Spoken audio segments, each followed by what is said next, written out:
spokesperson for the Democratic Party, and I'm back to tell you why you need to vote blue this November. You know us as the party of love, tolerance, and compassion, but we're much more than that. We're the party of science, and the science is clear.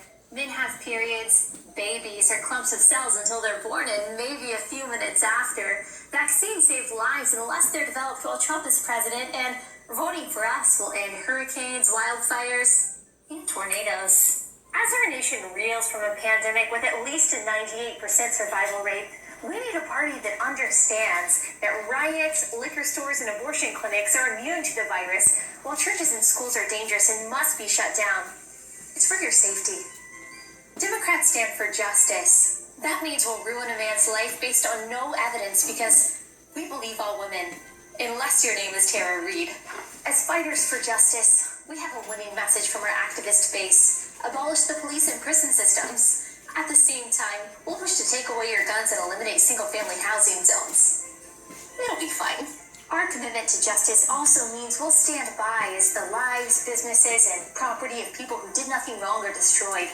That's because we believe Black Lives Matter. Trump is a racist. He just is. And even though he's explicitly condemned white supremacy multiple times, it's not enough and it never will be. Come to think of it, he hasn't been quite clear enough on his stances on cannibalism, pushing people in front of moving trains, or Ted Bundy either. It really makes you wonder. In Joe Biden, we have a champion for the BIPOC, primarily by authoring a bill that sent thousands of them to prison. And most recently, he compassionately pointed out that all black people think the same way, and that if you don't vote for him, you ain't black. He's right, of course. The only real black people are the ones who agree with us on everything. And those who don't, well, we have every right to belittle and demean them. That's what we call anti-racism. Democrats are the party of the poor, the marginalized, and people of color, as is reflected in our leadership and our party's biggest donors. Y hablamos español.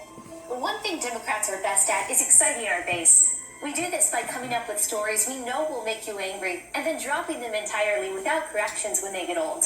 Like accusing Kavanaugh of gang rape, or Trump of stealing mailboxes. That was fun. Trump is a scary, evil dictator. So scary that absolutely no one is afraid to criticize him, lie about him, openly wish death upon him, or call him a clown in a live debate. That's why we believe he won't concede in November. Sure, it's been 4 years and we still haven't accepted the results of the last election, but that's because reasons. The GOP will do anything to stay in power. Democrats are just trying to preserve our democracy by packing the courts, abolishing the Electoral College, and reconfiguring the Senate. We go back and forth between believing Trump is a conniving genius or a bumbling buffoon, but one thing is clear. He is not mentally fit to be president. Our candidate is sharp, and not at all in cognitive decline. I mean, who really knows what the Declaration of Independence says anyway?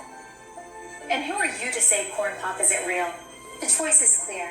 And once again, we're confident that through censorship, manipulation, bullying, and maybe a little ballot harvesting, we'll get our way. Why? Because we care about you.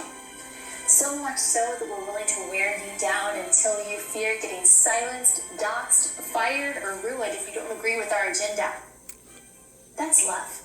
I'm the spokesperson for the Democratic Party. Vote for us in November.